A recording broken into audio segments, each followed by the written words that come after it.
Recording in progress.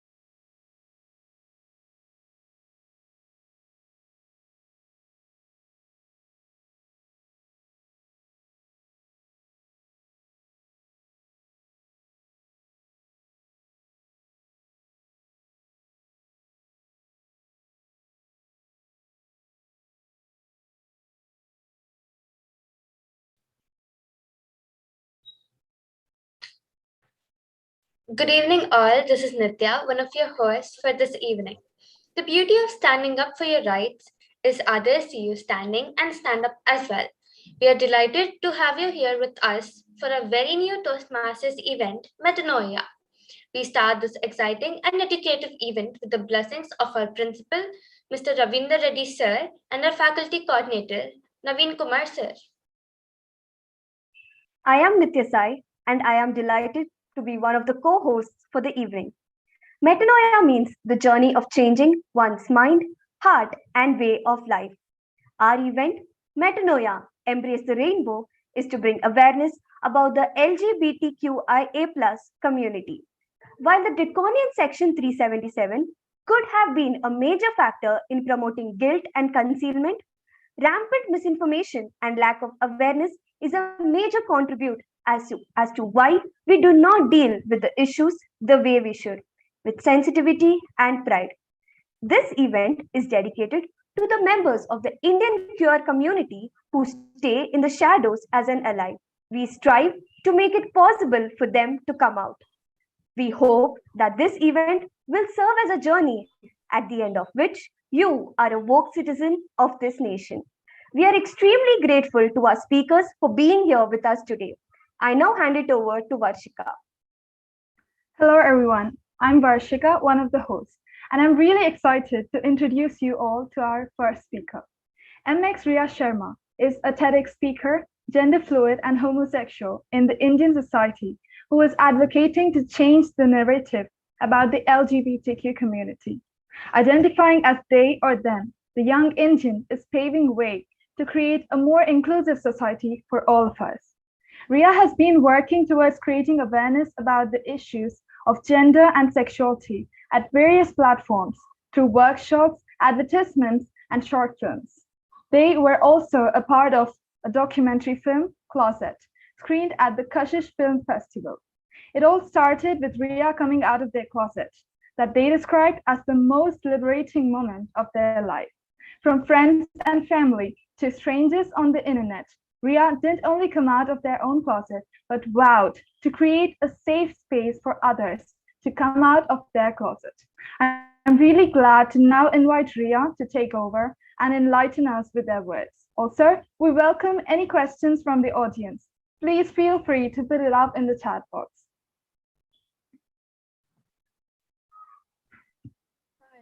Thank you so much, Varshika, for such an incredible introduction. I mean, I'm sure that this was not something that I sent you. It was just a blank introduction about what I do. But you added a lot about it, and I'm so overwhelmed by, also the response and people turning out for this. So, hi, first of all, thank you so much for having me here. It's an honor every time I talk about, my story or about human rights or just about the role of youth, because I feel like that is the way to move forward. And yeah, a little bit about me. I am a mixed Riya Sharma. I go by the pronouns they and them. I'm gender fluid. And my story is that of a very privileged queer child. Not the ideal representation of what a queer child goes through in India. But I'm blessed with all kind of privilege that I could ever have. And so although I have had my own journey of struggling with my identity and questioning my identity in a society which was not really comfortable talking about it, to eventually coming out to my parents and getting that acceptance. So I think, of course, every person would say, I always knew that I was different and all of that, and it was same for me too. Uh, and because I was gender fluid, I also faced a kind of dysphoria with my body where I was not able to accept it and accept who I was. That actually demotivated me in a lot of ways, that I was not able to be myself and voice out who I was. And that was very suffocating. And I'm sure that it is for many queer people out there who are not able to find a voice out there, even though they have the support at home. That's what I realized, that my parents have always been very, very supportive. And the only thing that my mother said when I came out was, that they didn't care that I was gender fluid or lesbian, but they only cared that I was a good human being. And that really warmed my heart, because of course coming out is something that really changes your life. Although it is not like a destination to reach, it is a process where you still come out to so many people out there.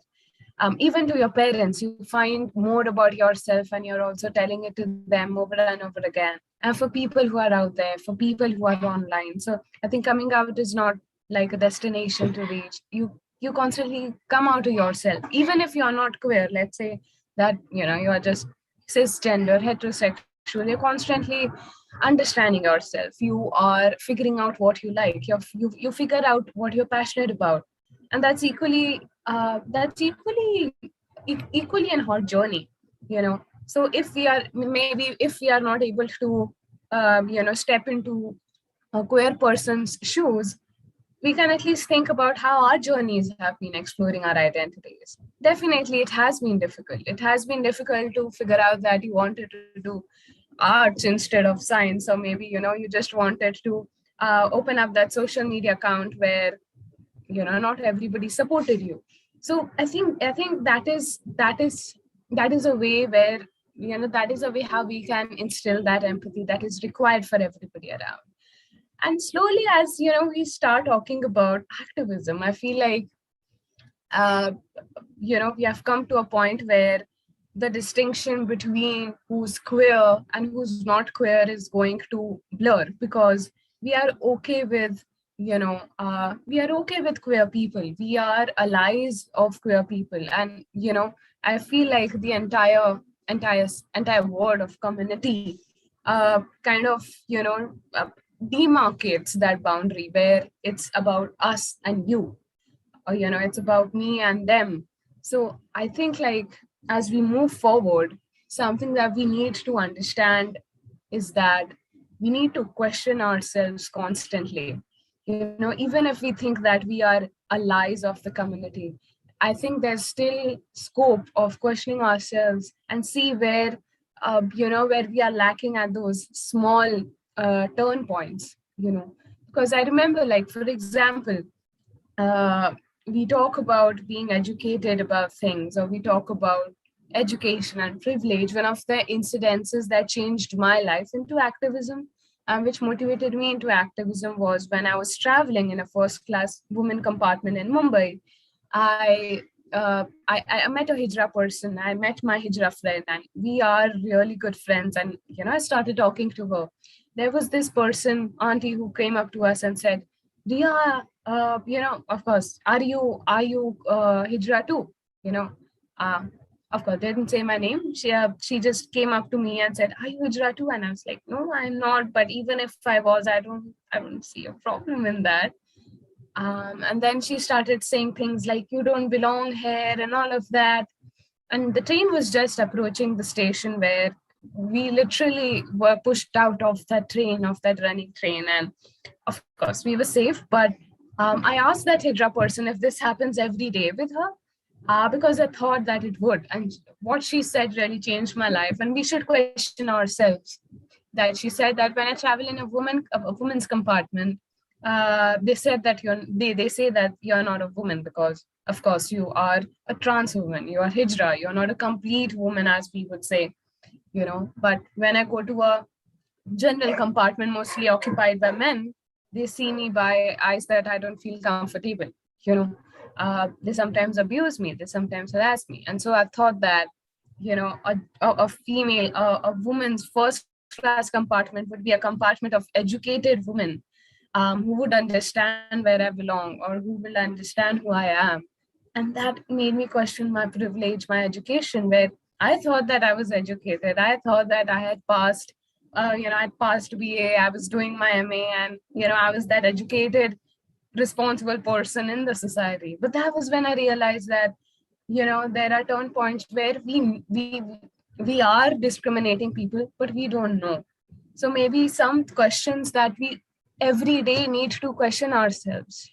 I am an activist, I work for queer rights, I work for mental health, but maybe there are some times where knowingly, unknowingly, I might say things which are discriminatory to some other people, to some other identities. Maybe, what I say is hurtful to the Dalit community, or hurtful to some other people, So constantly questioning ourselves and knowing that even small steps can bring about a larger change. Like it's said philosophically, an ocean cannot be made without single drops. So I feel like rather than thinking that, oh, we need to do something drastic to change the society, maybe we don't. Maybe we just have to start today and add those drops into that ocean of revolution. That's what I feel. Like, for example, I noticed that literally each one of you have put your pronouns. It matters to me. I don't know if it matters to anybody else, but to me, let me say that this is something that I always craved to see. For example, when I came to know that they existed as a pronoun, I felt like, we say, the Gen Z say our life was a lie and all of that. For me, it was a real thing, because for pretty much half of my life, I thought that I had to abide by the pronouns she and her, or even he and him, because I looked like a he and him. But when I found those identities, when I found that these identities exist, it felt like a liberation. And I think it was much more liberating than a coming out, because coming out is more about, letting other people know. Knowing your pronouns was a journey that was quite innate. It made me feel comfortable in my own body. It was not somebody else making me feel comfortable. So I think it was much more liberating than that, liberating than coming out. And that made me realize that, just one person using those pronouns, or just one person, talking about queer rights, can actually change somebody's life. You never know. And even Ashish would agree that, you know initially when we started activism, we were just talking about our stories. We were not doing activism. We were just talking about our coming out stories, how our parents accepted us, or the struggles that our parents faced.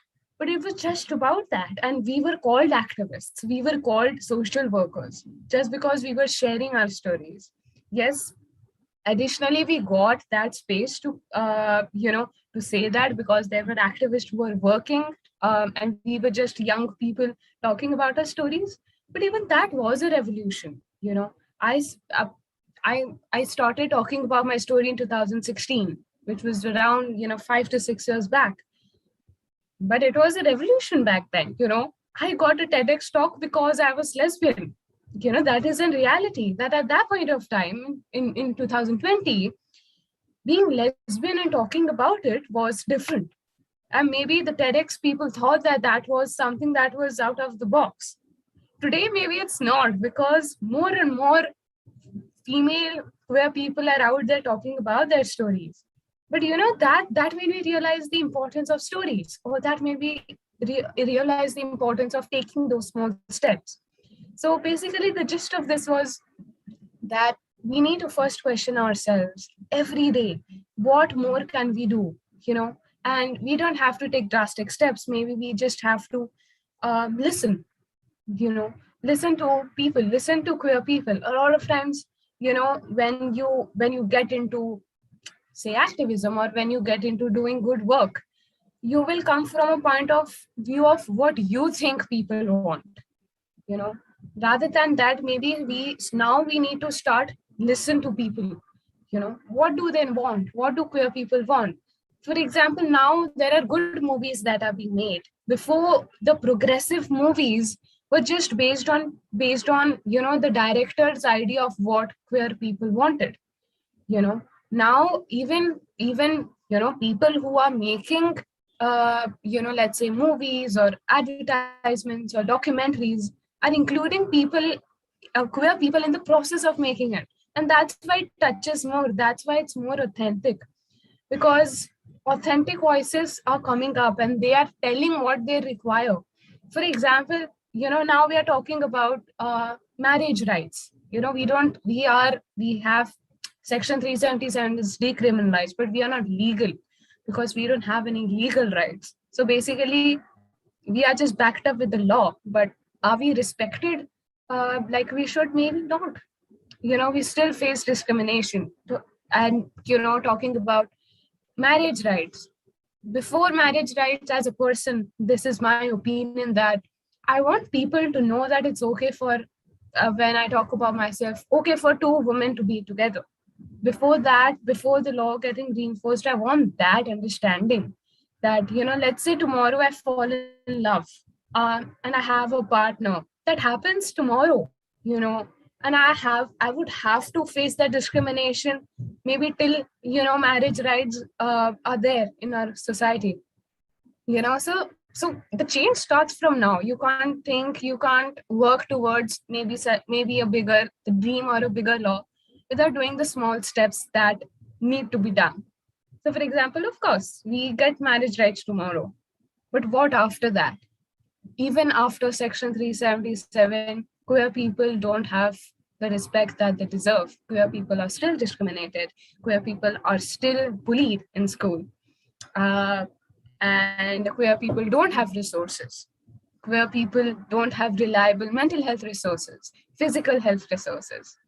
Okay, so I mean that's the reality. I was told to talk about the reality of queer lives, and I feel like, yes, we have come a very long way, for the fact that today everybody are using their pronouns. Everybody is okay with putting rainbows behind their rainbows in their background. Maybe 5 years down the line, we were not that comfortable. I think that's a great progress. But from now, maybe the next step would be to talk about it more, understand it more, and getting it to also stratas of society which don't get these resources. I always say that queer people exist everywhere. To think that queer people only exist in cities is actually just ignorant. So I mean, these resources, these conversations need to even reach there, because there are queer people who think that they are the only queer people in the world, somewhere in some village. I mean, it's good if they feel that they're special, but the idea that maybe they are the only one feeling this way and they are wrong, or maybe they are not normal, is sad. And and that's about it. So, and maybe also something that we can do is constantly educate ourselves. We have come a long way, where now we don't say LGBT, we say LGBTQAI plus, for the fact that you never know how many alphabets would be added 10 years down the line. And I'm looking forward to it. Maybe somebody would come up with a Z identity, and I'll be okay with it. But I would want people to constantly educate themselves. So I think that is something that we can do. I mean, even I, as an educator, might not know identities that exist.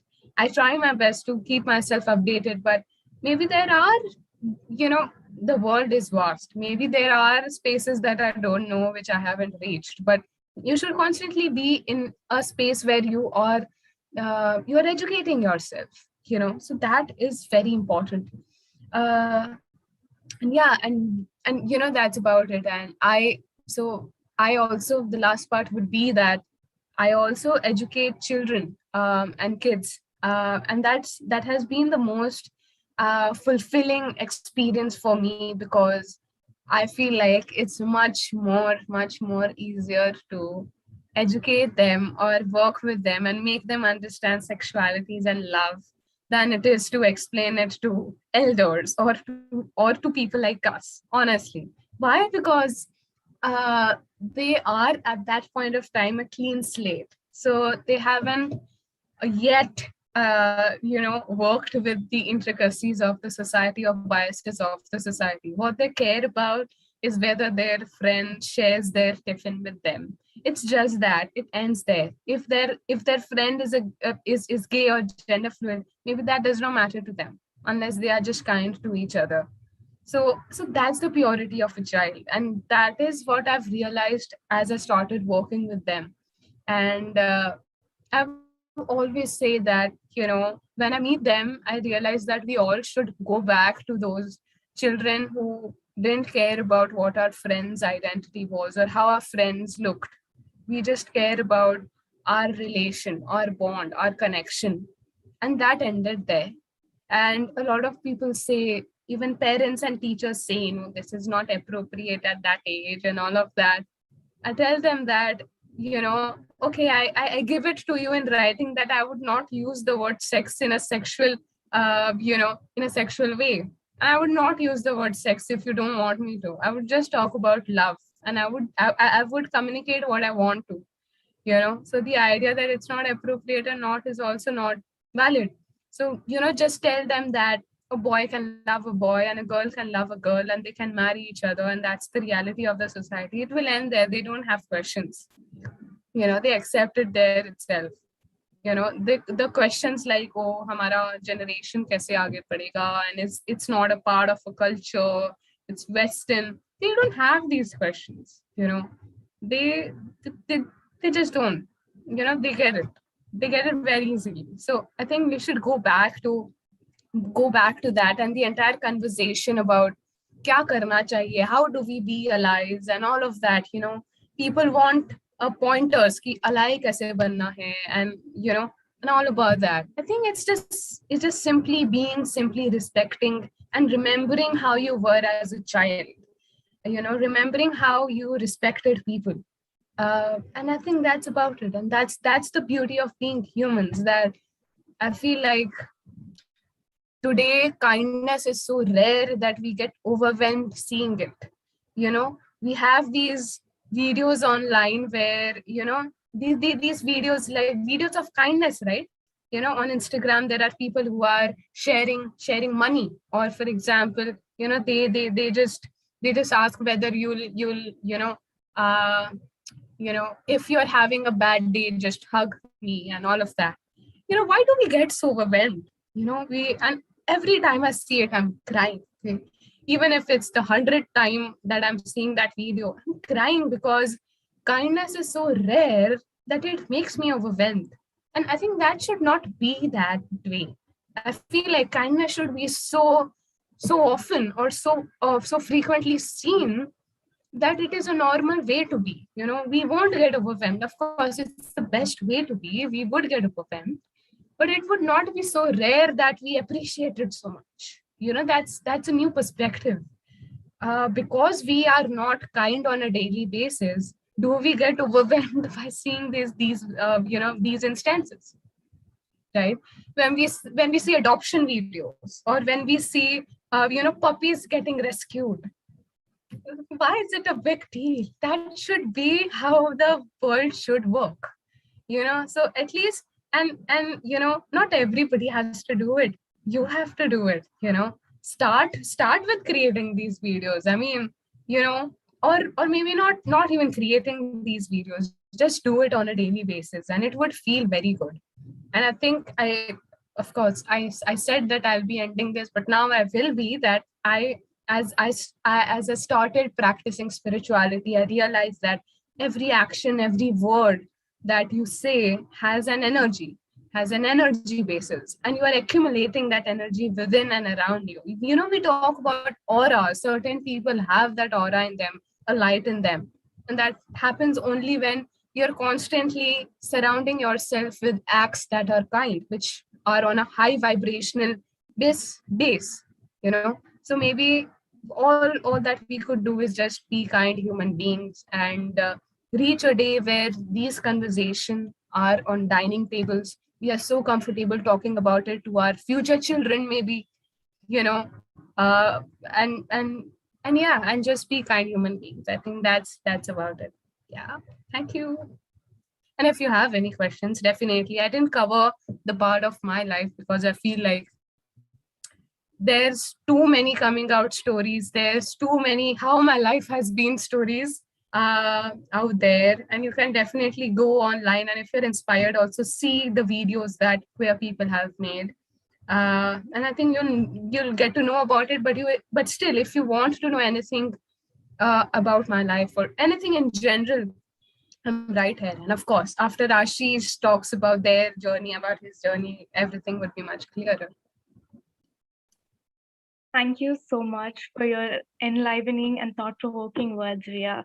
Those were extremely insightful few minutes. And I feel that with every generation, the urge to discover or explore our identity, ourselves, and to discover new things has just been increasing more and more. And like you said, it's very important that we are comfortable with ourselves rather than looking for someone else to make us comfortable.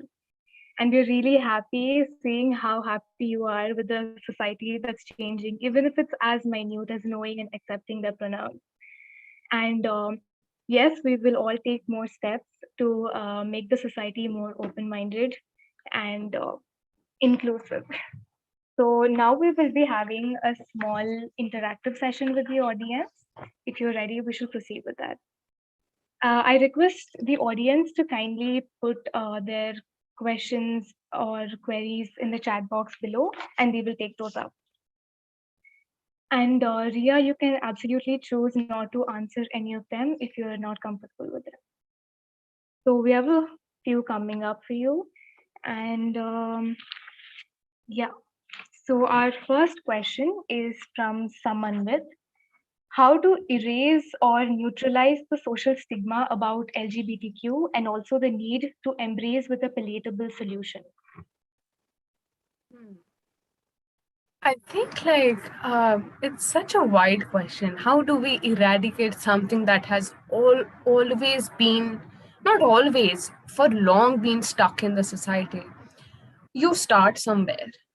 I think it's just that, I don't believe in overnight revolutions or doing something drastic to bring about a change.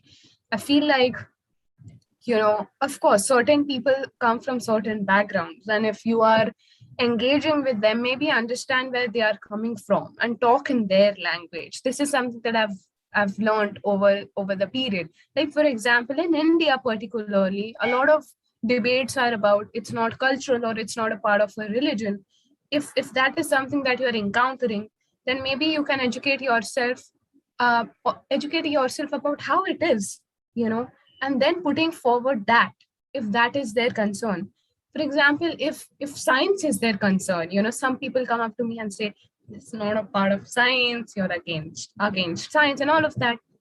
I educate myself in science and I talk science with them. So I think that's how we can tackle one thing or one debate at a time. And of course, talking about it really helps. And if we know that generally people are talking about culture, people are talking about religion, maybe putting forward very vocally how we know that we have different examples in our mythology. It's it's not few. For example, like I was born Hindu, and I've been exposed to Hindu literature my entire life. And I always noticed, even before I understood that I was queer, that all these male gods, except Shiva, they don't wear, or even Shiva, they don't wear pants and shirts, right? Which god wears pants and shirts? I've never seen a god in pants and shirts. These are these newly typical masculine idea of being a man. They wore saris, they wore dhotis, which were pretty fluid. And I always noticed that ये pant and shirt तो कोई नहीं पहनता, ये हमारे boys क्यों पहनते हैं? I actually questioned that when I was small. And then I realized, like, examples like Ardhanareshwar, Shikandi, Aravanis, and all of that, study about it. I love to talk about religion and homosexuality, although it gets very controversial, but I feel that that's very important. Living in a country which talks a lot about culture. So I think identifying which these broad topics are and talking about it, and also doing your bit about talking about it to your family. I think that is very, very important. Before you do anything in the world, the revolution starts at your home. Educate your parents, even if it feels awkward. At least do it, try it, or maybe educate even the younger ones in your family. You never know who's queer, or in general, you never know who turns out to be a bully. You might actually prevent somebody getting bullied because maybe they are queer or maybe they are the bully. Either way. Yes, I completely agree with you. There's no one particular step like eradicate something completely. It's all these small steps that make the difference. And talking about them and spreading awareness about them is what is most important. Well, now we'll be moving on to the next question, which is from Lakshmi Priya. What is your message for those who are a part of the LGBTQ community? Just a message. I mean, of course, there are so many things that people who have come out, who are open and out, want to convey to people who are still in the closet, maybe or maybe not. I think it's a lot about of course, accept yourself, love yourself. These are just cliche things that exist. But what I believe is also that when you are on that journey of or even we can call it a struggle of accepting yourself or coming out to other people, remember that your worth does not you should not question your worth even if you're not finding that support. A lot of times when we don't get support, we question ourselves, for queer people or for not so queer people. Like never question your value just because somebody else is questioning you or your identity. For the fact that you had the guts to even come out to yourself or be on that journey is tremendous. Like, even if you are in the closet, you are on that journey that is very, very difficult. So I think we are I talk about kindness a lot. We are not even kind to ourselves. We are so hard on ourselves each and every day. For example, when I study, I want to study for 4 hours because there's this YouTuber who studies 2 times 4 hours a day, and I'm just like, I want to be like him in all of that. After that, I realized that I am not him, or that. Or for example, you know I broke up recently and I was feeling very low, and I was like, no, positivity is the way forward. I want to be positive every day, but I was not being kind to myself, and it actually helped, got me into a loop of low mental health. So accepting yourself as you are, flowing in your life, and not valuing your worth at any point of time, even if you're questioning yourself, or even if the society is questioning yourself, and even if your identity is not the norm yet, or it's not normal, maybe it is. Maybe the society is not ready for your awesomeness, or you being a diva. So it's okay. Take your time. Nobody has to force you to come out of the closet. Nobody has to force you to do anything in the world. Don't come out to your parents. This is something that I always want to convey to people, that don't come out to your parents or anybody in the world just because it's one of the steps in being queer. When we for example, one of the question that always comes for a queer person is, आपने come out कैसा किया था? आपके parents ने accept किया कि नहीं?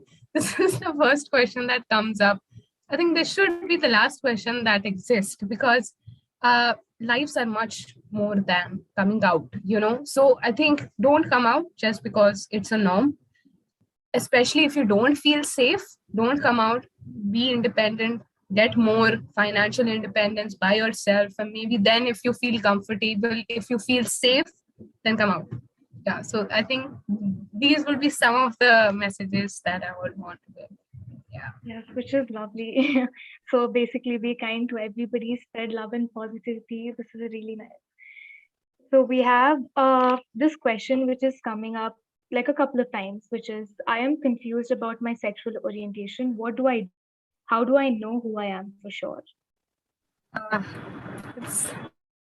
it's it's of course it's nostalgic because I have myself said this to people कि मैं करूँ क्या मतलब I know I'm queer करूँ क्या कि मुझे पता चले कि I'm queer.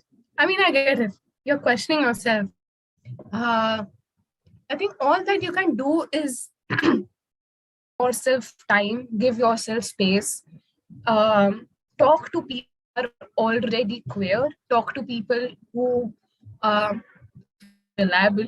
You know, you can go forward and ask every world, and maybe they don't have the knowledge. Like I've asked my I accidentally came out in my school, after which I got bullied. Was I asked my friend how to figure out if I was lesbian. And after that, I got bullied for an year, and it was very traumatic. So I think understanding the reliable resources, talking to them, reading about it, exploring your own gender and your sexuality by yourself is a wonderful way. If you are struggling with gender, for example, like I did, I was gender dysphoric for a very period of time. My dysphoria has subsided a lot. But sitting by yourself, talking to yourself, talking about how you feel, creating a safe space within and around you where you can be yourself. Like for example, even when we are growing up questioning ourselves, we create a block consciously कि इसके बारे में हमें बात नहीं करनी. तो हम अपने आप से भी वो बातें because what's the norm of the society becomes a norm for yourself also. So हम बात नहीं करते. तो at least creating that space in your mind, is very important. Like for example, your body, your personality is your world. So like you expect other people to make a safe space for yourself, safe space for you, create that safe space within yourself where you can talk about what you're feeling, and don't subside whatever's coming up. Like there would be weird things that would come up. Don't subside them. Acknowledge where it's coming from. And also talking to mental health professionals can also help. Uh, Mental health should not be a taboo. It's absolutely fine. Even if you think you're normal, everybody should take mental health counseling, therapy. Uh, Even if you don't have problem, even if you feel awesome, you're absolutely positive, maybe you can just take therapy, share your positivity to somebody else or to the therapist. I think talking to reliable resources, creating a safe space for yourself, talking to people, talking to activists about it, reading up resources. There's so many books that actually help you. And what happens is that maybe that eureka moment of, oh yes, I'm gay, might or might not happen, but that would only happen when you will expose yourself to content which is reliable. Like for example, there was this one line in one of my favorite books. There are bigger problems in the world than boys loving boys and girls loving girls. I actually realized that it's not a big deal to be gay. So let's just accept that I'm a month and see how it feels. And that made me realize that there's nothing to be ashamed of, and I accepted myself since that day. So so that is something that can be done, but you can create your own rituals to be in that space. Yeah. Yes, absolutely. I just feel like we as a generation, we're not informed enough as to how to think about or how to even process these kind of all controversial or taboo topics. So which also means that, we don't have enough resources for all of this. So like you said, safe space, having reliable resources really become important for us. And coming out is just a step in the entire process, right? And we have just a couple more questions. So one of them is from Savant. What do you believe is the biggest hurdle in India for spreading LGBTQ positive awareness? uh, the entire attachment towards what we have learned is biggest hurdle. We are too attached to what we are taught. Even at school, for example, it becomes a norm what we learn at school, right? We can't go against that ever. We can't even imagine it in our dreams. The entire attachment towards whatever we learn is the biggest hurdle, I feel.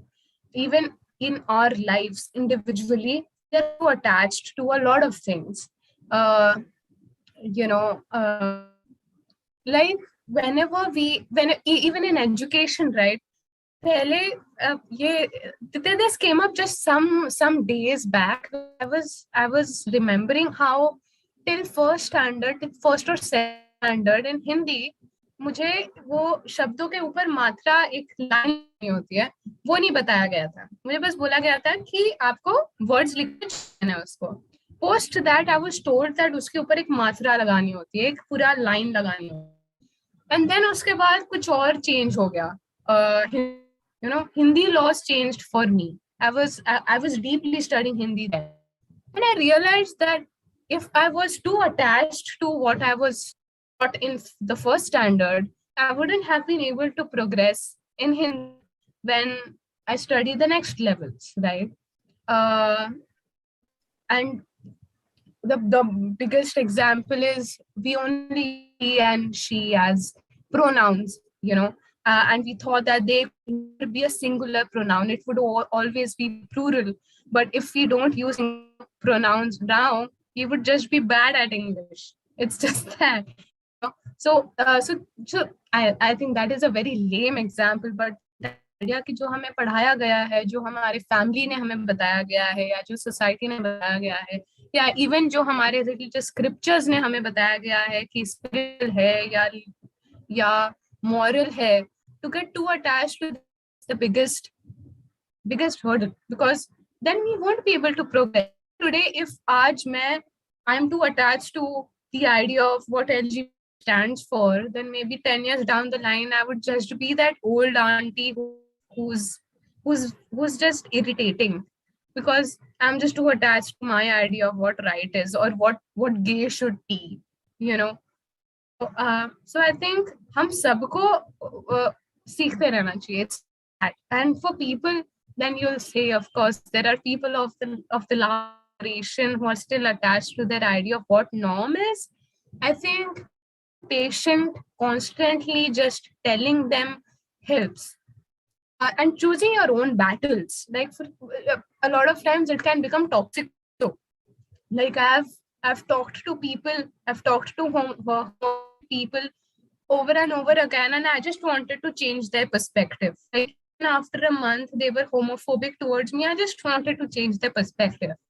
I realized that I have to choose my own battle. I have to choose myself over people or over homophobia. So I stopped that struggle there. But I realized that at least they know that there are people like that. They know people like me would stand up for their rights. So just maybe talking about it would help people to at least know that society हो रही है, different लोग हैं. Even if they don't accept, they know that we exist, and I think that's the first step. So I think that's about it. Yeah, I think it should only become natural, all evolve with the times, right? Instead of just getting stuck up in our ideas and just thinking what it is. I mean, sorry, I just want to add a very important point where, in my life, my partner came out as polyamorous, and I was shocked at, like, how can this be? This is just so wrong and all of that. And we broke up after that. Okay, because see, polyamory does not fit into my idea of love, and polyamory is her idea of love, and so it out. We understood that we won't work. So I kept my own ideas. I respect her, but I didn't change. I didn't change into being polyamorous. I'm still incredibly that hopeless person who wants that marriage, who wants that big Punjabi marriage and all that, But I respected her, and I still kept my ideas, So I think that's about it. Even in changing people's idea, give them, even if they're stuck with their ideas, it's okay, So yeah, I wanted to give to help people understand that it's okay to keep your ideas also, if hurting anybody. Just that. Yeah, as long as you don't impose it on somebody, it's fine to have your own ideas. So we'll just be taking one last question. What do you think of neopronouns or like gender neutral like Z's or The right question to me because I would be very biased. But I mean, I think I also respect what other people feel. But for me, I think why pronouns are important first is that is that after living a life with an identity that was not mine, when I came to know that I talked about it where even mx, a prefix, or even they as a pronoun made me feel so heard. And it was the first time where I felt like I would be okay living in India, embracing my identity. Before that, I thought that I think this is something that many queer people think when they are younger that हम चले जाएंगे चीजें ठीक हो जाएगी and all of that. And that's not the reality. Huh? If you're queer, don't think that. Even bahar bhi there's definitely more acceptance, but bahar bhi वही होता है जो हमारे country में होता है. Violence भी होता है हमारे country में भी. So yeah, just the idea that okay, even because India is accepting, maybe I don't have to go just because I would be more safe. That was the time when I realized that dream of living in India, doing activism here for my own country is possible. Uh, and so I think that was liberating, that was motivating, that changed my life, and that's why it's important. Second, why it's important for everybody to use it is for the fact that we should not assume a person's gender, and that gender is very fluid, is relative. Even if you're cisgender now, you have the space to explore yourself. Maybe use the pronouns, use different pronouns and feel, and that is the beauty of gender, and that is something we need to propagate. So we want to be assuming when everybody is using their pronouns. A lot of times people, for very obvious reasons, assume that I am a boy or assume that I am a girl, I think that's hurtful. Also, when I travel, it becomes serious when I travel, where I have to choose lines which don't belong. For example, in airports or in frisking areas, whenever there's a division of males and females, a lot of times I have to choose the male line because the woman is just not agreeing that I am a, or I'm at least a female. I am assigned female at birth. And I want to be safe. I don't want a male person to frisk my body, because I am female. What do I do about it? I don't want to change, So I mean it would take a long time to reach that strata where everybody knows. But this is starting where we know that we cannot assume. We always have to ask. We have to see the pronouns that they have written and use them. So I think that's why it's important. And of course, it will be very difficult for people to get used to it. Like I'm still not used to Z and Zer. I still face a lot of difficulty when I go by the pronouns Z and Zer, but I do that effort and I tell them that see, I will take time and I might take mistakes, but every time I take mistakes, I will correct myself. But I'll not create a big thing out of it so that it becomes a scene. But I will try my best. My parents use my wrong pronouns the entire time, okay, but they make an effort. That's what important, for them taking that effort means a lot to me because of course they have also given birth, like my mom says नहीं मुझको right मिलना चाहिए ना कुछ भी pronounce use करने का मैंने तुम्हें जन्म दिया है. And I'm like, that relation with you, but maybe there would be a queer child who would see you using they and them and get inspired and feel seen. So that's why it's important, mom. I mean, हम में ठीक है, but it's a bigger revolution that we are a part of, right? And they understand. So yeah, I think that would be it. that typical time when every mother is skirt and legs done with the hair, so we have now right to do this. Talking to you, Ria, has Adorable. really very insightful, inspiring to a lot of us attending this event today. And mostly because it's important to talk about these topics, because only then do we understand the struggles of the people of this community, and that too on a daily basis, or just to be themselves. And it has, trust me, been really very inspiring for me as an individual. So thank you so much.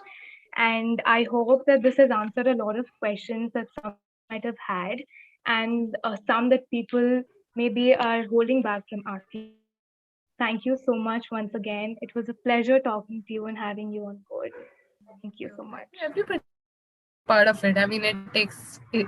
It also it's also a step that you took out time for this. Okay, so congratulate yourself that you did this, and I mean it's great. And even for people who might not be comfortable, putting forward their questions, I think you can always reach out to me or Ashish if you have any questions or you just want to talk your heart out. So it's just okay. Even if you're not queer, you just want to talk your heart out, you can always ping us up. I think yeah.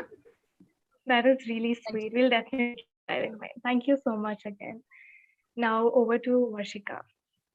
Thank you so much, Riya. That was really insightful and inspiring.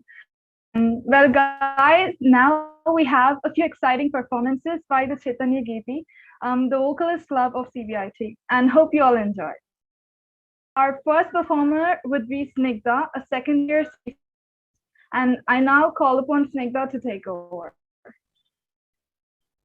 Thank you, Varshika. Hi, you guys. I'm Smita, and I'm doing a little mashup of both Mast Magan and Iktara, so I really hope you like it. Great.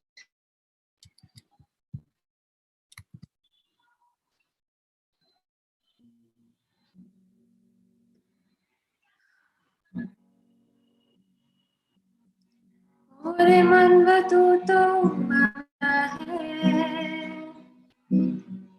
तू जाने तू क्या सोचता है तू ही जाने तू क्या सोचता है बाबे क्यों दिखाए सपने तू सोने जाते जो बरसे सपने बूंद बूंद नैनों बूंद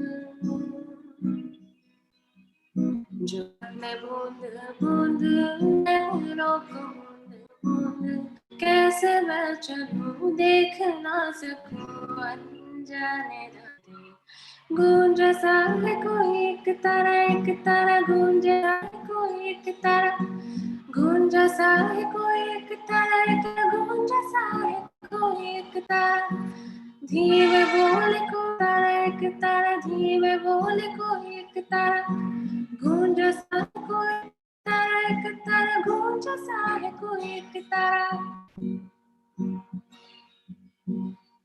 सुन रही हूँ सुध खो के कोई मैं कहानी पूरी कहानी है क्या किसे है मैं तो किसी की हूँ के ये जानी रुत है ये तो पल की रहेगी सदा किसे है पता है पता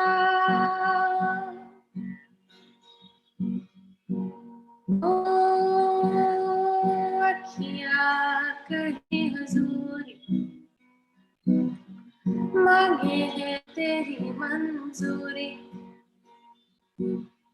कजरा साही दिन रंग जाए तेरी कस्तूरी रह जाए मन मस्त मगन बस तेरा नाम दोहराए मन मस्त मगन तेरा नाम दोहराए चाहे भी तो मन मस्त मगन बस तेरा नाम दोहराए मन मस्त तेरा नाम दोहराए. All right, thank you. Thank you so much, Snigdha. We all enjoyed a lot, and I really hummed along. So now we have an second year student to perform amongst us. Thanks for giving me this opportunity. कभी कभी अदिति जिंदगी में यूं ही कोई अपना लगता है, कभी अदिति वो पे चढ़ जाए तो एक सपना लगता है, कोई कैसे अपनी आंसुओं को बहने से रोके, सोच दे everything's gonna be okay.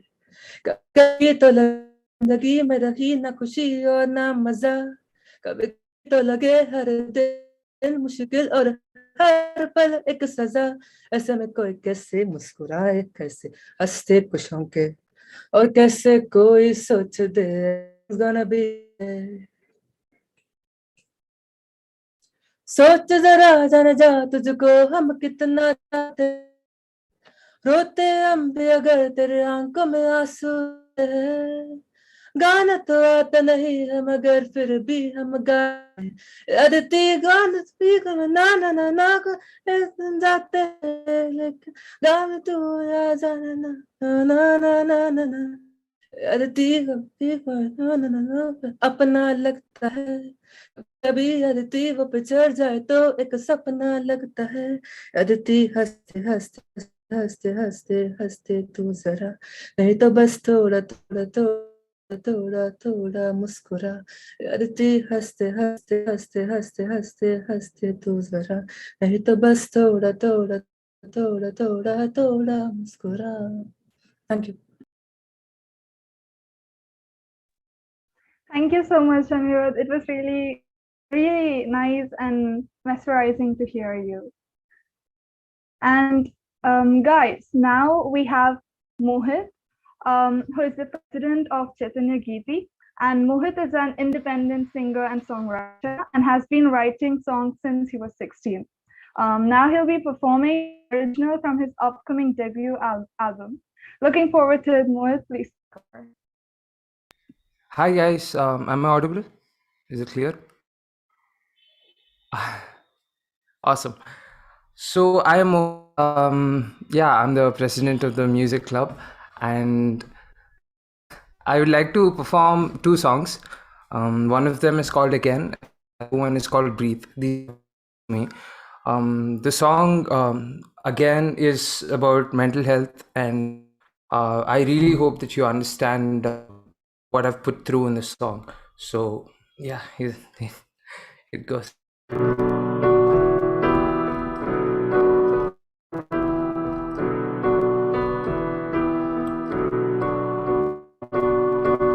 I won't ever trust myself again. I won't ever hurt myself again. I won't need your shoulder to cry on. I won't do this again. I hung myself, no one could tell, no one could tell I need of help. I said it a million times in my head. Now you're making sense, but in the morning you'll be cringing at me now. You're overwhelmed to my even cut out for this music thing. Oh, I'll be heading out, doing every single thing that's in my head to make it. Cause I'm gonna die, and I'll tell you too, I'll be sad again. Oh.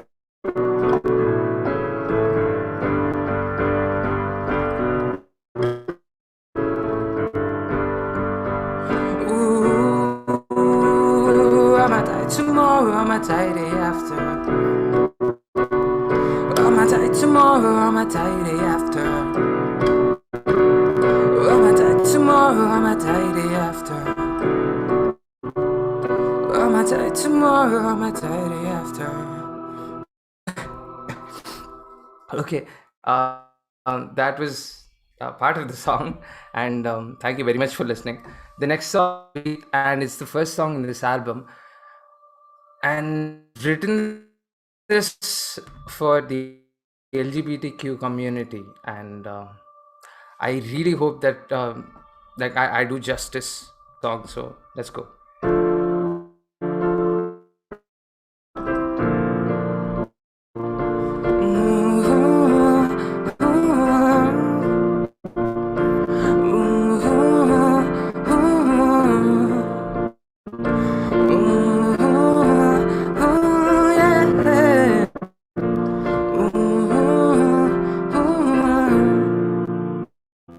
These tiny things are taking over me. I'm underneath. Didn't I start a day ago? Felt like yesterday I took a chance. I'm out of breath and I've been said I need someone to pull me out of this room. How I breathe, it doesn't concern your place. What I feel, it doesn't matter to you anymore. Please, I'm walking out the door. That made me feel complete. Bits and pieces, I'm in bits and pieces, but I'm stuck. I'm in bits and pieces, but I'm stuck. Oh, I'm in bits and pieces, but you know, oh, I'm at home, oh, I'm in pieces, no, oh, I'm home.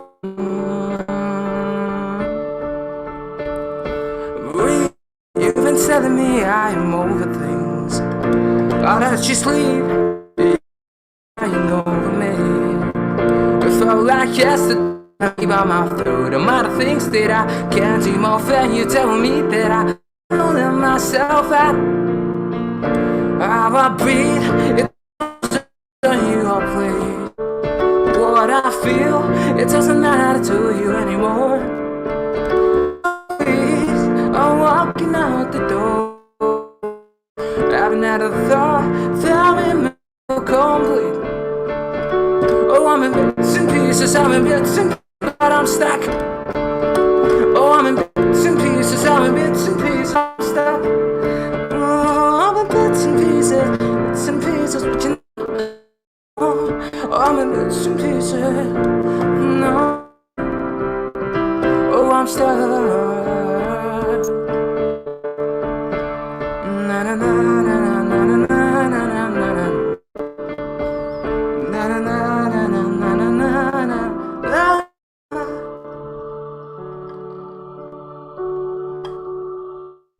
Okay, yeah. These are two of my songs. I really hope that I did justice to these songs, and thanks for letting me sing.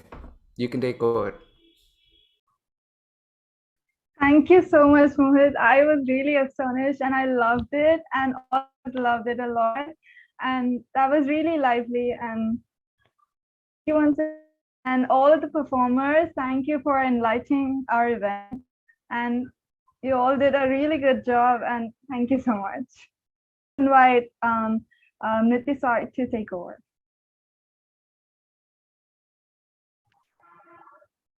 Moving on.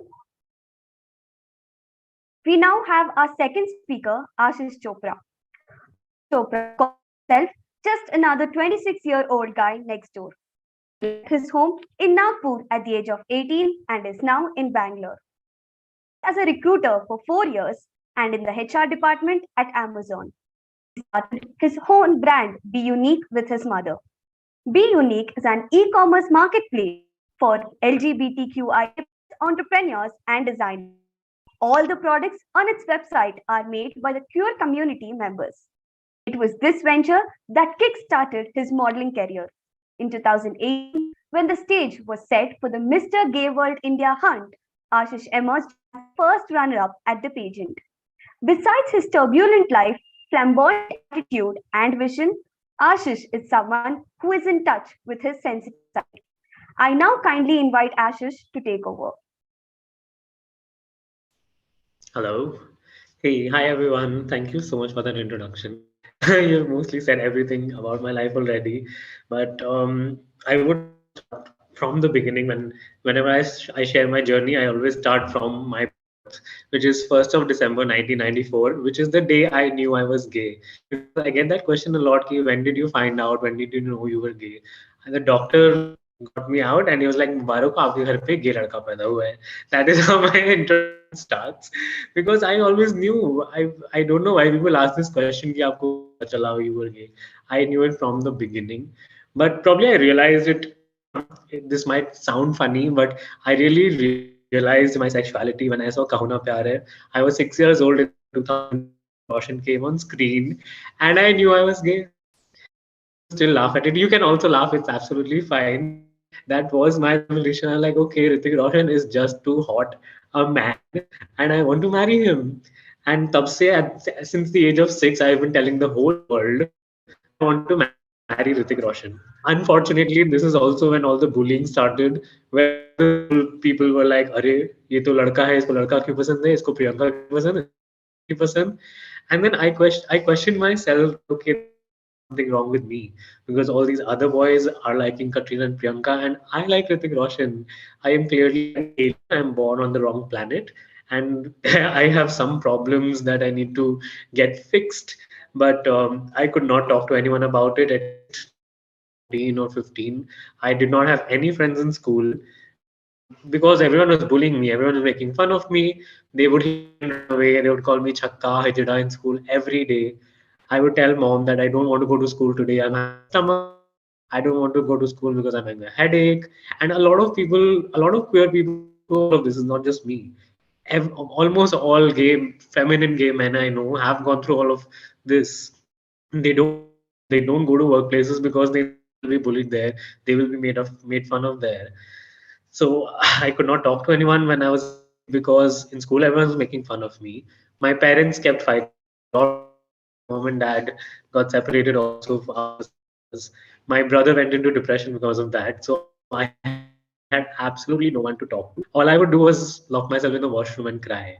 That was a majority of my childhood. I don't have any memories of my school. I'm sorry if this is very depressing, but now I'm finally in a place where I can happily talk about it. So now, oh my God, I've kicked those asses, okay? Now I've made sure that they realize what wrong they did. Because now I'm a recruiter, I'm joining Google on Monday. And now it is these bullies that those are reaching out to me for jobs. And now you made my childhood miserable. I used to hate every day of my life because of you. And now you want help from me. Why? Why in the whole world would I ever want you to get a job, especially at Google? I would never let you get in because I know the kind of person you are. So now I have the power and now I'm giving it back to them. So let's go back to school was obviously not great, but then I was very focused. I think I knew what I wanted. I wanted to be successful. I wanted to have a great career. So I was very studious. I was always a 90 percenter. Uske niche aa jata tha to I would cry. So 10th boards I got 90%, 12th boards I got 90%. And this is amongst with all this drama happening all around me, parents fighting all the time, brother in depression, everyone's making fun of me. But my parents also kind of knew like there's something about him, we need to talk, we need to figure out. And in such a depressive environment, how is he doing so well? And I made it very clear at the age of 18, as soon as I am 18, I will get out of this house. I don't want to live here anymore. And I moved to New City. I moved to Pune for college, and I did not come out. In college, I was sure that will happen again. I did not want to tell anyone at all about my sexuality. So for the first few months, I used to lie every time I went out on a date with a boy, or I went to a queer party, or I went to a pride parade. My roommate was a straight man in the hostel, in the college hostel, and he would keep asking me, "What are these parties you go to? Who are these girls you're dating? You come back with so many hickeys all the time. Why don't you take me to one of these parties?" And I had to cook up some lame excuse that, oh, I'm going to meet my chacha's mama's son and his cousin and his family, and oh, I just ran into this party and she just bit me. And every time, every weekend, all of this was happening. Every weekend, there was a new lie I had to make up, and it got so irritating. I was like, I'm not doing anything wrong. Then why am I lying about it? I'm just going out with a boy. Why can't I just say it out loud? Why do I have to think 500 times and cook up a lie every weekend? So one day I decided to tell my roommate that I'm gay. The next day, the whole college knows. a horrible thing. But I think I'm very lucky. My college was amazing. There were amazing people there, and because in the first year I was quite shy, I would not talk to a lot of people because I was in the closet. The minute I came out of the closet, I was suddenly this celebrity in college because there were no other gay men in college. So suddenly everyone was like, "Oh, Ashish is gay. Let's hang out." All the girls started calling me to pool parties, and we are going to shopping, and we're going to malls together. I was like, you could have done this before you found out I was gay as well. But that's okay. In the second year, I was shortlisted to go to Paris for a semester exchange program. So my college sent me to Paris for 6 months. I studied there. I saw the LGBTQ culture there, and I was shocked. I was surprised. The Pride parade there is nowhere close to what we have in India. In India, we're still fighting. It's still like a protest that we are doing. I still love it though. I still am always up for it. But when you go to a Pride parade in Europe, in the US, the whole city is celebrating. It's not just the LGBTQ people and their families. Any random person, probably half of the people there are straight, who are also celebrating the Pride parade as much as queer people are. So I saw that and I was like, okay, I need to come back and bring about some change here. I need to make some changes in India as well. So I started doing housework. I started calling a lot of queer people home so that they can just be themselves. Because queer people did not have any venues where they could express themselves. And we started off with 5 or 10 people. Sometimes we would have theme parties, we would have cross-dress nights, we would have drag nights where people just put on a wig, put on their girlfriend's clothes and come. There were straight boys who would come to these theme parties in their girlfriend's clothes as well. And that's how I was like, I was so happy that the college I was in was so inclusive, and it was just so amazing to have to be with all those people. Then that's when I also got a job. I got my first job at an Indian IT company, and that's when it all started going downhill because again I did not come out. In the professional world at least, I personally know at least 3 people who were discriminated at work, who were fired for being gay, who were fired for apparently using the wrong washroom because they wanted to use the washroom they identified with, and they were fired because of it. And all of this is still happening. It's not that it's stopped, it's still happening. So again, when I joined the IT company, I was like, okay, I better not come out because I might be fired, I might be made fun of, I might be discriminated again. So again, this is the third time I'm going back to keep quiet. I did not tell anyone about it. And when we joined, we were a batch of 20 freshers who had joined from all over India. There were about 16 girls and 4 boys. And luckily, all these 16 girls became really good friends with me. And one day they book a conference room and they're like, Ashish, we have an important discussion. Can you please come to the conference room? And I kind of felt weird as to what is the important conversation they wanted to have. And they apparently figured out through my social media that I was gay. And they wanted to just ask me if I was gay. In the conference room, they're like, Ashish, we saw you on social media. We just wanted to ask if that is true. And my answer was yeah, because I did not want to lie anymore, at least to these friends who were already pretty close to me. So I did tell them that I was gay, and they were so disappointed because they thought that there was just one cute boy at work, and even he was gay, so they had no one to flirt with at work. So I was kind of happy that their reaction was so positive and they wanted to flirt with me. But I was really relieved that they did not take it negatively. They were not like homophobic. They were super accepting. They loved it. That was the year when I decided to go for Mr. Gay India as well. But I realized that the application fee was what I was earning in 1 month. मेरा एक महीने का salary was just the application fee. So I thought I will not go because I clearly cannot afford it. All these girls like they put 2 to 3,000 rupees together just so that I could go for it, and they're like, "This is a loan. This is not a gift. So please pay us back once you're coming back." So I went for Mr. Gay India. I came second there. It was a great experience, but because I was super scared, I had never done this before. I had never walked the ramp. I had never done like a talent show where I'm dancing in front of 100 people. So I was extremely nervous. I think that's why I came second. If I would have been more confident, I would have come first. But that really changed my life. That made me a lot more confident. I was a shy introvert who would never even speak, to now look at me. Now I'm talking to like thousands of people. And that was quite a revolution for me, because I realized that okay, I need to share my story a lot. When I was a kid, I did not have any person who I would look up to. An out and proud gay Indian man was actually, my mom thought that Bobby Darling is what I will become, क्योंकि अब तुम भी बॉलीवुड में जाके Bobby darling बनोगे, सब तुम्हारे ऊपर जोक क्रैक करेंगे, you will become the joke of the society. And I'm like, mom, no, there have to be better role models. You look at Neil Patrick Harris, you look at Ellen, you look at Tim Cook from Apple. He's gay, he's the CEO of the biggest company in the world. I will get there someday. And but unfortunately, there were no Indian icons I could tell. Luckily, now there are quite a few. There is obviously Shah Kar, there is Suresh Ramdas, there are a lot more people now. But back then in 2018, I was like, okay, I need to be a role model, at least for people who follow me, who know me, who know of me, even for my 14-year-old cousin who applies nail paint right now. I was like, listen, I will be there for you. I hope you know there's nothing wrong with you. Even if you're straight, I don't care. You apply nail paint. And we still haven't had that conversation. I don't know if he's queer or he's just applying nail paint just because he likes it. I don't care. It's okay. It's his life. Let him apply nail paint if he wants to. But yeah, so this was Mr. Gania happened. I came back. I gave a lot of interviews. I did a TV show, a small TV show after that, and I was talking about my story everywhere. My mom was kind of disappointed. I told her right before Mr. Gay India that I'm going for it. That is how I came out, and she was like, "Why don't tell the whole world? What will I tell my sisters? What will I tell my extended family? It will bring shame." And we did not talk for at least 2 years. I mean, we did talk, but that was just like, "You're alive, I'm alive. Okay, thank you. Have a good day. Bye bye." That was all the conversation we had for a very long time. But my elder brother was the support I needed.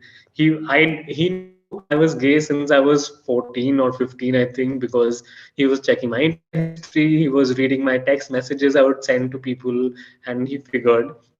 And he was always there. He would tell me that, hey, if you need anything, don't hesitate, just feel free to reach out. I'm always there for you. Just know that there's nothing wrong with you. Even though he was into depression, he was not in a good mental health state, but he was always there for me, which I am so thankful about.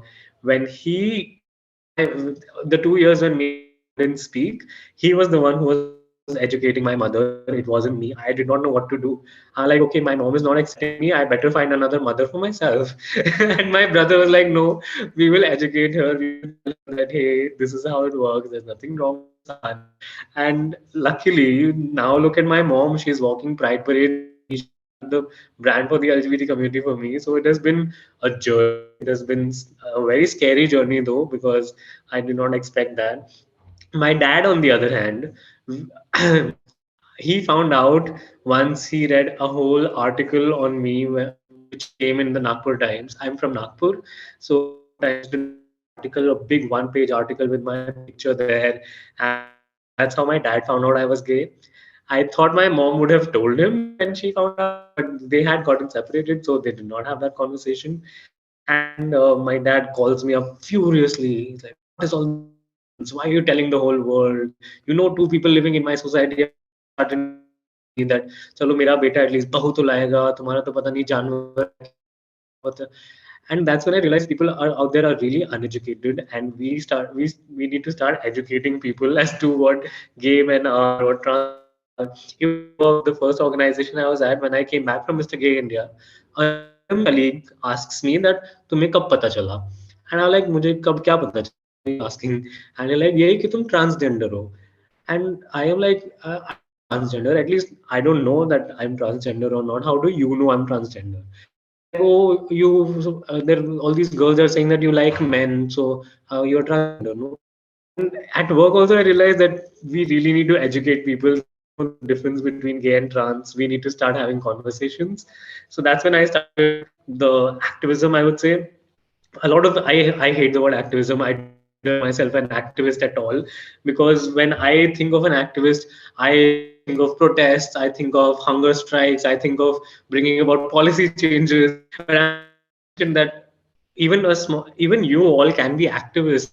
sit at home and do activism. Now, work from home ke zamane mein activism from home. Why not? You can be a very vocal activist sitting at home. All you have to do is just talk about it on social media, start a conversation in your own home, houses. Just doing that is also activism right now. Starting a conversation and having conversations with people who are probably not idea. Talk to your parents, talk to your grandparents as well. Even that can be considered activism. So at work, that's how I started, because someone just asked me if I was transgender. So I reached out to the HR heads. I told them that, hey, this is what is happening. What do you guys do for LGBTQ employees? And they're like, no, we don't do anything yet. There's nothing. Everyone is equal for us, and we don't like have separate policies. And I'm like, okay, if everyone is equal, why can't you just say it out loud? You say that women are, these are women policies, these are policies for people who come from militaries, these are policies for people with disabilities. Why don't there are no separate policies from people from the LGBTQ community? Or if why don't you have just one common policy which covers all the employees, separate things? Especially the sexual harassment policy, as I don't know if a lot of you might not know, as per the Indian law, we are supposed to protect the female employees, or women employees are supposed to protect them against sexual harassment. So men or trans people, if they face sexual harassment at work, they can't do anything. But a lot of companies, luckily nowadays, are going over and above the law, and now are considering to make the sexual harassment policy very gender neutral. So any employee who faces sexual harassment can file a complaint now. That's how we brought about a change in my organization. We changed the policy. We did a lot of sessions. I have educated more than 12 to 15,000 people. I made a very simple presentation. I started with what is LGBTQ, what is the full form, what does it mean. I share my journey also the way I did, and I just break it down very easily as to what can you do to be a better ally. I just tell them, just be a good human, don't make fun. A very simple pointer is just to be a nice human being, just to be kind.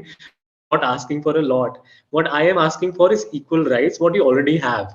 I want to get married. You can easily get married. I cannot get married. I want to adopt a child. You can easily do it. I cannot. If I get married, if I get married, it is not equal. And your wife is included in your health insurance as a beneficiary. My boyfriend or my partner, then if I get married, will not be included. I just want you to be included. What I'm asking is what you already have is what I want. I'm not saying that I will pay less tax because I'm gay. I want a golden throne because I'm gay. I'm not asking for all of that. I just want equality. जो तुम्हारे पास है वो मेरे को चाहिए. So if you put it very logically, very simply, that you are asking for equal rights, you're not asking for anything extra. That's when they're like, okay, this actually makes sense. But one of my managers would always keep asking me that, why do you have to talk about it at the workplace? Why can't you just keep it to yourself? And I was like, listen, you told me on Monday that, hey, I went out with a movie. I went out with my wife for a movie. That also, in a way, is you telling me that you have a wife, you are married to a woman, and you are straight. That is also a conversation about sexuality. So you go into these small nitty-gritties, and you try to make sense, put sense into them, that hey, you are already doing it. I just want the same comfort. A lot of queer people at work have to cook up a lie when they went out with their boyfriends. They have to think, I went out with my boyfriend. I better not say कि I went out with a boy. So they have to cook up a lie that, oh, I went out with a friend for a movie. गलती से भी boyfriend निकल गया, they will be out. They will be made fun of at work. So their mind is consumed by thinking about आज ये झूठ बोलना है, आज ये बोलना है, आज ये I better not act feminine. I better not say something rude. उनका दिमाग इतना occupied रहता है thinking about all of this. Their performance is also not that great a lot of times. And I saw that myself in my first organization when I wasn't out. I was a recruiter, so my target was the number of hires I'm doing. I was doing nearly 10 to 12 people in 3 months. That was the target. The target was 20. I have to hire 20 people in a quarter. I was doing 10 to 12.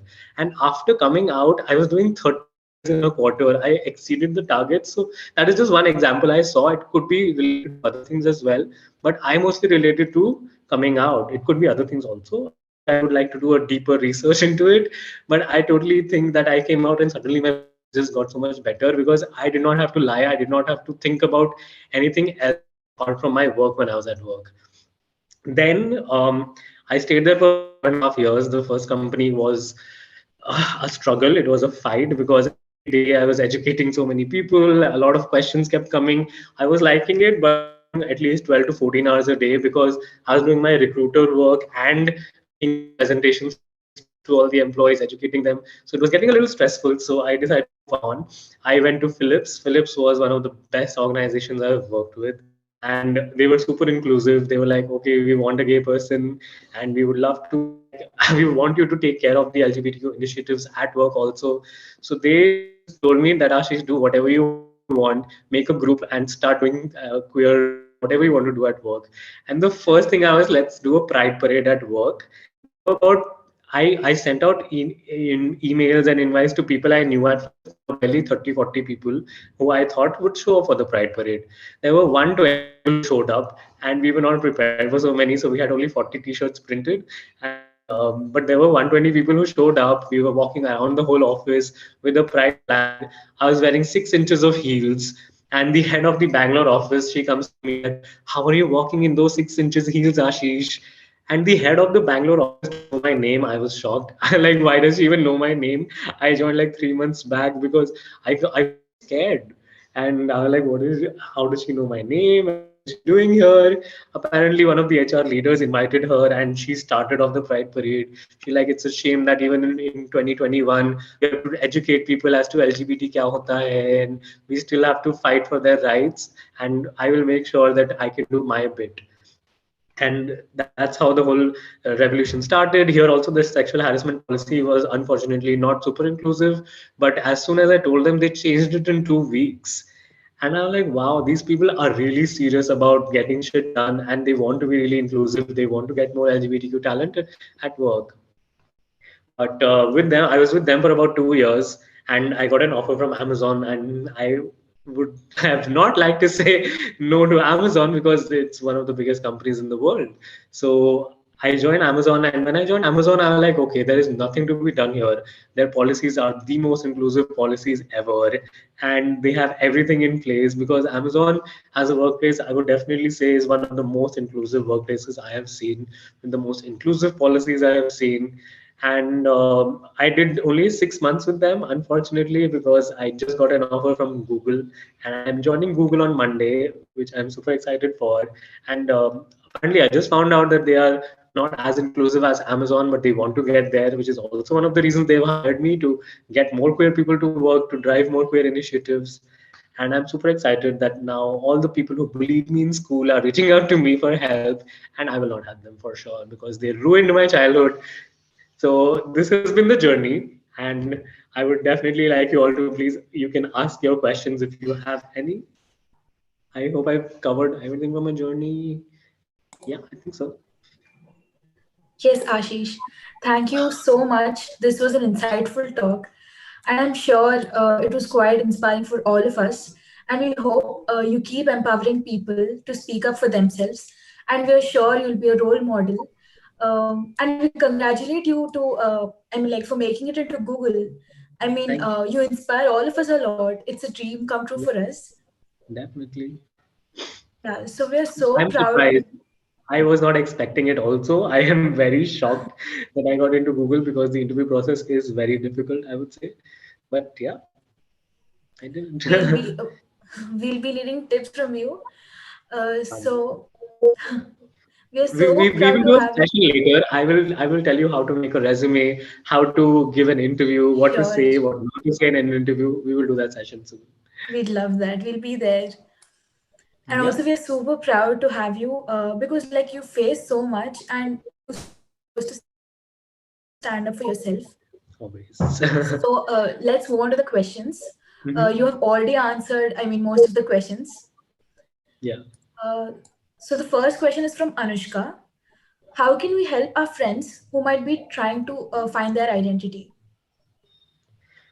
Okay, interesting. So first, I will take points from the presentation I had made for the office employees. If someone comes out to you, first you tell them that there's nothing wrong with you. You need to make sure that they know that they are not wrong. That I questioned myself for about 15 years. I thought I was wrong. I thought I was the alien.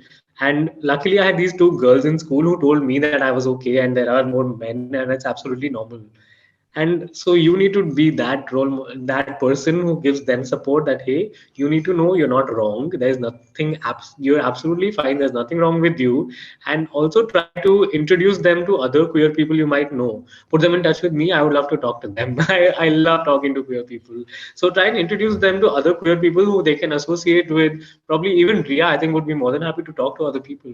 I think we are very nice people, I think we are very approachable also. So you can Yes, always you send are. us a message. We are just one message away, and just having a conversation also helps so much. A conversation has so much power. I remember a friend of mine, her mother was struggling to accept her. And she was like, Ashish, can your mother please have a word with my mother? They both met. Both the mothers are crying out their tears. And suddenly, in like a half an hour, 1 hour conversation, the other mother is like, okay, I'm sorry, I was such a tough mother, but now I think I will try my best to accept you. 1 hour conversation is all that was needed. So please put them in touch with other queer people, maybe family. If your parents are not accepting, put them in touch with other parents who would be accepting. Even Ria's mother and my mother would definitely be more than happy to talk to other queer mothers. There's a WhatsApp group of Sweekar, which has parents of LGBTQ people. And even if someone's parents are struggling, they add them to the group and they counsel them, which is the best conversation they can have. Okay. This Yeah, helped so a just put lot. them in touch with other people and tell them the faith that hey, there's nothing wrong with you. And you also, all the people listening, you have to be a vocal ally. You have to be like, hey, I'm a safe person to come out to. Even if you are from the LGBTQ community, I really don't care. I will be the same. You coming out to me will not make a difference. It will not change the relationship we have. We are friends. We might be closer friends if you come out to me, because that's when I know you trust me so much that you've told me such a. And it's really difficult to come out. Okay, let me tell you, it's one of the scariest experiences of a queer person. I remember my heartbeat going crazy. I thought मुझे heart attack आने वाला है the first time when I came out to my brother. It was, all I had to do was send a text message, and my hands were shaking. It was so difficult.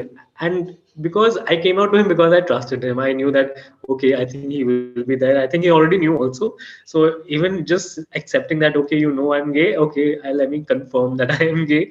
I could not do that. It is so scary. It is super duper scary. So just help them calm down, tell them to breathe, as the song said, breathe. Beautiful song though. You have a great musician here. It was really nice. Tell them to focus on their breathing. It really calms them down. Okay. So the next one is from Laya. Do you think there has been any change in the LGBTQIA plus community over the course of 10 years? Oh, definitely. There has been so much change, and I'm so proud. Back then, as I told you, my mother would be like, "You'll be the next Bobby Darling, sab tera mazak udayenge, you'll be the joke of the society." But now, look at us. Queer people are everywhere. They're ruling the world. You look at Tim Cook is definitely one of my inspirations. The CEO of Apple, that's where I want to be probably 20, 30 years down the line. The CEO of Google, I will replace Sundar Pichai someday.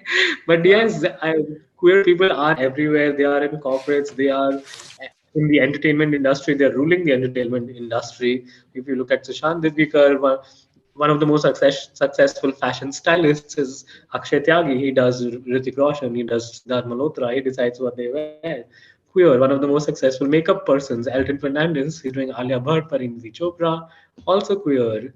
So I am so glad these icons have come up and they are leading the way. They're showing us that hey, you can be gay and you can be super successful at your work. You can be one of the most successful makeup artists. You can be some of the most successful stylists in the industry. You can be a successful corporate employee.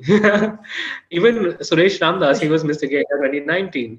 He has been at HP for the last 20 years. He's the global head at HP now. You look at these people. So yeah, it's so nice to see out gay people finally at positions of power. And I think there was one question where I think you asked Ria that what do you think is wrong with the society right now? What can change? I Yes. think it's sad that people in the government are mostly 60, 70-year-old men who are all heterosexual, cisgender people. We need more women there. We need more queer people there. Only queer people can tell you what they want. These straight cisgender heterosexual man cannot decide what my love is and what rights I want. That's why we just need slightly more representation, a lot more women, a lot more queer people. I think it will be a lot easier then. Yes, I truly agree to that point. So moving on, the next question is like, what was the inspiration behind the brand Be Unique? I mean, we know that you and your mom started it, but we Yeah. wanted to know the story behind it. It's super funny because my mom was working at a footwear company and she hated everything about it. She's like, business karna nahi aata, they don't know anything, they don't know inventory.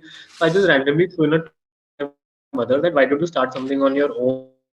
If you hate everything about your job, just become a businesswoman. And she was doing a business for the last 20 years. After the separation, she moved to a new city, so she had to shut that down. And she's like, you give me an idea and I'll start. And we started off only as a footwear brand for the LGBT community. We wanted to make footwear a lot more fun, a lot more inclusive, a lot more rainbows, and maybe like I wanted heels for men. That was the main idea that we had started with. But heels were not doing really well. Our heels would break easily. We did not find a great manufacturer, so we started off only with footwear. But at a queer conference in 2019, we met at least 15 other LGBTQ entrepreneurs, and their products were so good. And I was like, where do you sell? How do you sell? And I realized that they all sell on their Instagram or in their own social circle, in their own small cities. And I'm like, you are so talented. Why don't you like put your collection out there? And she's like, no, Amazon has these rules. Flipkart, it's not easy to be onboarded, so I can't list my products on Amazon and Flipkart. So I'm like, okay, so if I already had a website, I'm like, what if you sell your products on our website? I think that can be done. We can like probably charge a small percentage, but I mean, we could help you reach a wider audience, because we had built a brand which was going international. We got orders from Singapore, Norway, Puerto Rico, US, UK, Canada, Australia, and all that. And I'm like, okay, if we have these products also, it increases my product portfolio as well, and international people can reach out, and their products get more sales, their products go international as well. So why not? And slowly and steadily now we have 25 LGBTQ entrepreneurs selling their products on our website. All the products are made by LGBTQ people, and it was so important to give them this platform. And now all of them, they don't sell on their own websites, they don't sell on their own Instagram. They're like, "Huh, be unique se order kar lo." They have become so dependent on us now. I'm like, listen, you have your own thing also going on the side. What if we like decide to stop someday? What will you do? You keep your thing going, and we'll just push you. We'll try our best to send as much sales as we can through us. And a lot, we have been so lucky. At least the last 2 weeks, we have received 1,200 orders in the last two Oh weeks, my God. which was mind blowing for me. I did not expect this at all. But and all the entrepreneurs are shocked. They did not expect this. But also because a lot of corporates now, they want to support LGBTQ entrepreneurs, they want to support queer businesses. So it is companies like Walmart, Intuit, Goldman, and Amazon. All these have been like, their employees are mostly who are buying from us. So definitely shout out to these companies who have been doing a great job in inclusion to support LGBTQ owned businesses. So yeah, that was the story. That was how Bunique has evolved now over the last 2 years. We were also supposed to be on Shark Tank India. We were shortlisted in the final round, but it was so dramatic, and we're like, okay, maybe let's not. Maybe we'll try and do something else later. So you almost would have seen us on TV, but maybe next time. Yeah, I hope we do someday. And I hope you guys never stop your business at all. Um, Mhm. so the last question is, what would your message be to someone who identifies themselves as a part of this community, but is fearless or is hesitant to come out and speak up for themselves? First, definitely. Again, what I said, you are not wrong. You are not an alien. Please don't think that there's something wrong with you. Don't question yourself for 15 years and waste 15 years of your life thinking that you are wrong. You could do so much better with your life with those 15 years than wasting time of by thinking that you are wrong. So you are absolutely an amazing person. There will be a lot of struggles. People might try and make fun of you. So don't let that pull you down. So just be strong. I am sure life will get a lot better later. Also, coming out is okay. Definitely, it's your choice. You really don't have to come out because everyone's coming out. But it does make life a lot easier. It does make things so much easier for you. You don't have to lie every time. You don't have to cook up something, some new story every time you're going out with someone you want or attending an LGBTQ event. So obviously, coming out is definitely a great step, and I would totally encourage everyone. But it's absolutely not mandatory that you have to come out. If you think your relationship with your family would be compromised, if you still want to stay in touch with your family and you think that coming out might hinder that, maybe try not to come out. But yeah, I would definitely encourage you to come out. Go ahead. It's and all as Ria said, please do it at a time when you are financially stable, when you can take care of yourself. I unfortunately I did not come out to my mother. I did not tell you this. It was my brother who told my mom one day that your younger son is gay, and I was in college. I was in the second year. I was not ready for it. I told my brother I do not want to, but he outed me, and me and my mom did not speak for 2 years. But so I would have waited. I would have ideally preferred that I would have settled down. I would have been financially stable so that even if she kicks me out of the house, I would be able to take care of myself. Because if I was in college and my mom had kicked me out, where would I have gone? So just be financially stable, just be like, and then think of coming out. And like, coming out is not you just tell one person that you are gay. As you saw in my story, pehle school may come out, then college may come out, then first office may come out, then second office may come out. It is a long journey, and you will have to keep doing it with new set of people. Me here right now, I'm coming out again to you, all of you. So you will have to keep coming out again and again and again and again and again. It will go on all your life. So don't hate the process. I mean, it's a very long process and you will love it. It's just amazing to share your journey also, because now I've started enjoying sharing my story, even though the initial bit was scary and not that great. But like, I like sharing it, that it made me a lot stronger. Look at what it did to me now. I'm so much happier, so much successful now. So that's all. Just love yourself first. As RuPaul says, if you can't love yourself, how in the hell are you gonna love somebody else? Yes, Please that's love true yourself. though. Yes. So, yeah, finally, thanks a lot for educating us. We will make sure we keep educating people and normalize the stigma that has been carrying around for like ages now. Um, For sure. yeah. So, Nitya, Yes. So now that we've come to an end of this session, so we have a feedback form uploaded in the chat box for you guys. So make sure that everyone who is attending the meeting live stream fills it. Also, the certificates for participation will be given to only those who fill the form. Also, Ria and Ashish, could you please stay for a few more minutes so that we could take a group picture together? Yes, please. Sure. Thank you. Do I look okay? Do I look fine?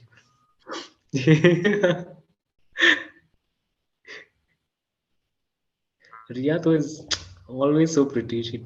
Ria doesn't need any, like, no makeup, flawless. I woke up like this. Woke up being a diva, so I mean, you would understand, Ashish. Okay. We need to get you as a model for Being as soon as possible. Let me message you tomorrow. That would be great. It's been pending for long, and it's been on my head for so long. I think let's do it. Also, if there are more queer people here, Be Unique always wants queer people to be models. So please feel free to reach out. I would be more than happy to get you as a model for Be Unique. Because I also, that was one of the reasons why I did Be Unique, because I wanted to be a model, and no brand would take me as a model, because like you're not 6 feet, you're not super fit, you don't have abs. I let me do my own brand and I'll be the model for my own brand. Okay. So I like, okay, I could probably do this for a lot more queer people who want to be models, and these horrible standards of 6 feet and body and all, इसकी वजह से they can't. So I'll do this. कर लेंगे.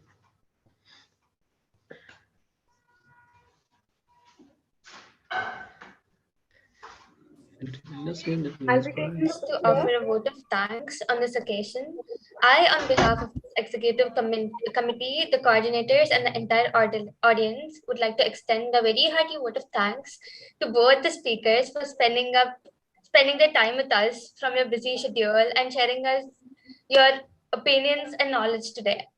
A big thank you to Riya Sharma for those thought-provoking words by sharing your experiences and telling us about how every small step makes a big change and how we have to constantly keep educating ourselves. Thank you for sharing your story in 2016 and taking those small steps and inspiring people with your words. We surely were really inspired, especially in the society where we live now, where people are like we're more ready to just adjust and fit in and live in fear than take a stand and make a change. It's really amazing, like whatever you told us.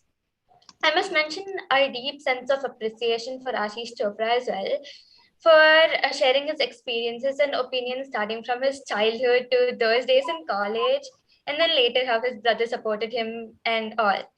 And then when he saw the Pride parade in Paris and decided India needed it as well and hosted house parties and where actually his college friends really took part.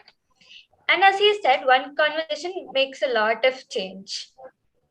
Thank you so much for sharing your story, your struggles, deciding to speak out and share the hardest moments of your life. And it was really simply amazing. Also, I thank Snigdha, Mohit, and Anuruddh for elevating the aura by your wonderful performances. Last but not the least, we thank our audience for whom the event was all about. Lastly, I would like to add, in these unexpected times, remember that all of us are in this together. Follow the government norms and stay safe. Here's wishing you a great path to discovering yourself. Have an amazing weekend. Thank you.